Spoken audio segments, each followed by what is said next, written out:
I'm going to call this my coming out of the ideological closet party, and I've chosen, in the best way I can possibly manage, not to be afraid of what I say and how I'm perceived by people.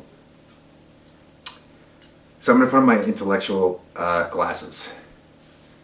Intellectual, ignorant, subversive. Intellectual. I'll stick with this. It'll ease the message, I think. I was just on the phone with somebody, and sort of like there's a sign of the times happening now where certain ideas are unpopular amongst others. And I wanted to get down to a foundational principle of why, how, and why people are controlled. So essentially, like, the first thing that a government would want to do in regards to, and so historically this has been the case, to control population, you definitely want to get rid of religion. And I'm gonna just don't have an emotion about this. This is just information, and I'm gonna kind of break this down logically.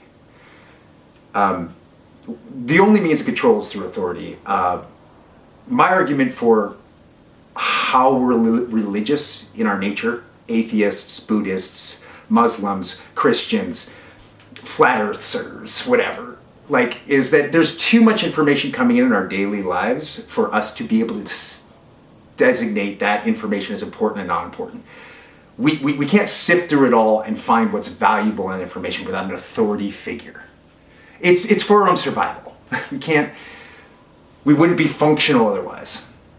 Essentially, if you have a group of people whose authority is derived from something that's outside or metaphysical or existential or just not part of what you can convince them in this present reality, they're less susceptible to lies from the standpoint whereas they will be willing to ask questions, since their authority comes from a source that's existential.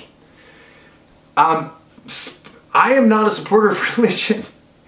I know about the Spanish Inquisition. I know how, let's say, specifically Christians reacted to the Crusades, to the Muslim sort of expansion. I mean, lots of bad things come from it, but I think it should be made clear that historically, these are the first people, or one of the first people, to be suppressed, censored, and or shut down.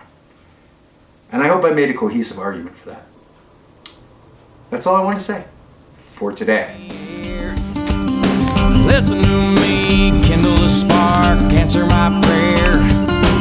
Is there anybody